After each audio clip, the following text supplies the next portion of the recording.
કચ્છના છારી ઢંઢ વિસ્તારમાં વિદેશી પક્ષીઓનું આગમન થઈ ચૂક્યું છે। છારી ઢંઢ નામે ઓળખાતું મીઠા પાણીનું વિશાળ સરોવર થોડા સમયમાં અતિશય બાષ્પીભવન અને જમીનમાં ઓગળેલા ક્ષારના ઊંચા પ્રમાણના કારણે ખારું થવા લાગે છે।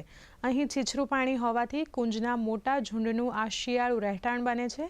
અહીં દર વર્ષે 25 થી 40 હજારની સંખ્યામાં કુંજ તથા અન્ય પક્ષીઓ મોટી સંખ્યામાં આવે છે।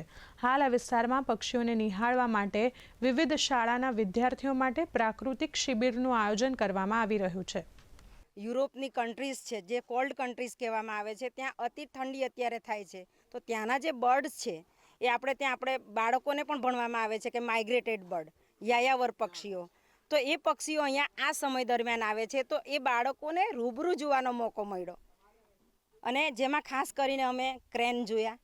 એ જ્યારે લેન્ડિંગ કરે છે સાંજના સમયે પણ જ્યારે એ પોતાને રહેઠાણ વિસ્તારમાં જાય છે અને સવારે પાછા એ લોકો પોતાના ચણ માટે નીકળે છે, એ બંને મોકા અમને જોવાના મળ્યા। અને પક્ષીઓ અને સાપો વિશે શિક્ષણ આપવામાં આવ્યું।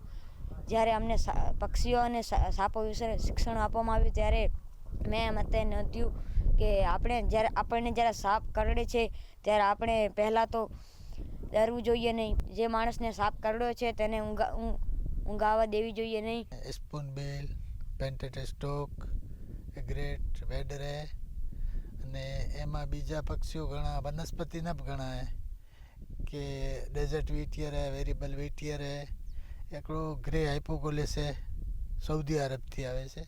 વન્ય જીવો તથા પ્રકૃતિ પ્રત્યે જાગૃતિ કેળવાય તેમજ અહીં આવેલ તમામ સ્કૂલોના બાળકોને જે શિક્ષણ આપવામાં આવે છે, જેમાં ખાસ કરીને વન્યજીવો અહીંયા જે પક્ષીઓ જોવા મળે છે, જે ખાસ કરીને માઇગ્રેટરી બર્ડ છે તથા રેઝિસ્ટન્ટ છે, જે યાયાવર પક્ષીઓ આવે છે, એમાં ખાસ કરીને કુંજ, જેની સંખ્યા આપણે જોઈએ તો લાખોની સંખ્યામાં જોવા મળે છે।